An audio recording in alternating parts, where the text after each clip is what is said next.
Gentlemen, not a lot of surprises in the budget this year. What has it delivered for the rural sector, good and bad? Stuart? It's hard to see that it's really said very much at all. I think it's fairly neutral. We have noticed a shift of intention, moving money away from certain areas in the university into the science faculties and engineering faculties, which may be a good way of sending quality immigrants to Australia. I'm not sure. I just think it's fairly neutral and doesn't show a lot of depth at all. Neville?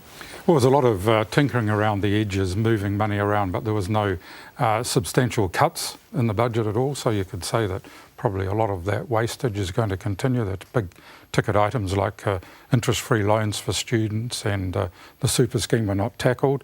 On the other hand, changing those priorities is not enough to excite any particular sector, I don't think, and there's always a few negatives, and that was in the tax area where there's a little bit more tax collecting, and that has affected the rural sector in the area of stock retention. Is the rural sector right to possibly be aggrieved that maybe there wasn't more in it for them? Well, I think people look to the budget for a bit of a lead on where the country should be going as far as the government's concerned.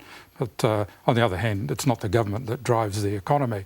So that lead is missing because there's no real strategic sort of plan to change the orientation of the economy. And I think there's a lot lacking there. Certainly economists would like to see a lot more activity in that area, and of course business would too, because essentially the government's got to create an environment where business is going to invest in new products, new markets and that sort of thing, and there was no evidence of that.